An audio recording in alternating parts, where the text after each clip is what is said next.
জ্বালানি রূপান্তর বাস্তবায়নে সরকারকে এখনই গ্রিন ফিসক্যাল পলিসির দিকে অগ্রসর হওয়ার আহ্বান জানিয়েছে গবেষণা সংস্থা centre for policy dialogue CPD.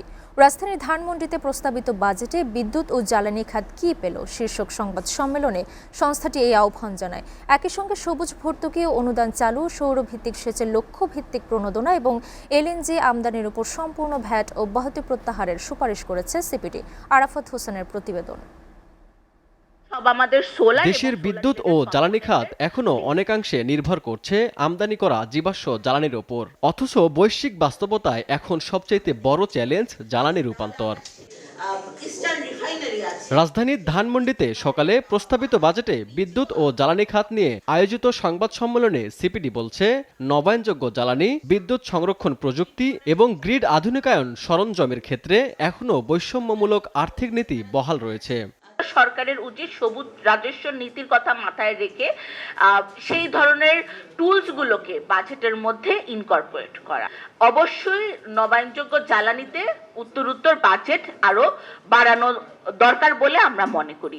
সংশোধিত এডিপিতে আরও বেশি নবায়নযোগ্য জ্বালানি প্রকল্প অন্তর্ভুক্ত করার কথা জানান সিপিডি। পাশাপাশি কৃষিখাতে বিদ্যুতের ক্রমবর্ধমান চাহিদা পূরণে সৌরভিত্তিক বিদ্যুতায়তনের বিকল্প নেই বলে মনে করেন অর্থনীতিবিদরা।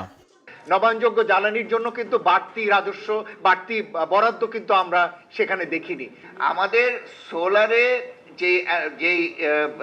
যেই বাজেট বরাদ্দ হবে, যে ইনভেস্টমেন্ট হবে, এটা একটা স্থায়ী ইনভেস্টমেন্ট। ভবিষ্যতের জন্য এটা আমাদের যেই জীবাশ্ম জ্বালানি সেটাকে ব্যবহার কমিয়ে দেবে এবং সেই সঙ্গে সঙ্গে আমাদের ইম্পোর্ট কস্ট এটা কমিয়ে দেবে, সাবসিডির যেই বোঝা সেটা কমিয়ে দেবে। সৌরবিদ্যুৎ খাতের উদ্যোক্তাদের মতে, নবায়নযোগ্য জ্বালানিতে বিনিয়োগ বাড়াতে হলে প্রয়োজন বিনিয়োগ বান্ধব বাজেট এবং দীর্ঘমেয়াদী নীতিগত নিশ্চয়তা। কোথাও একটা সংশয় রয়েছে, বিশ্বাসের ঘাটতি রয়েছে, যে কারণে ওনারা রিনিউয়েবল এনার্জিকে আসলে ধারণ করতে পারছেন না। টোটাল বাজেট সেশনে বাজেটের ধারণে একদম ফুল ড্রিভেন করা হয়েছে হচ্ছে আপনাকে এলএনজিকে এবং ফসিল ফুয়েলকে, যে ওখানেই আমাদেরকে টিকে থাকতে হবে, ওটি বেস লোড আমাদেরকে ধরে রাখতে হবে, অন্য কিছুতে আসলে আমাদের জ্বালানির প্রবলেম বা বিদ্যুতের প্রবলেম সলভ হবে না। পাওয়ার এনার্জি সেক্টর আমাদের কতগুলো কাঠামোগত সমস্যার সম্মুখীন।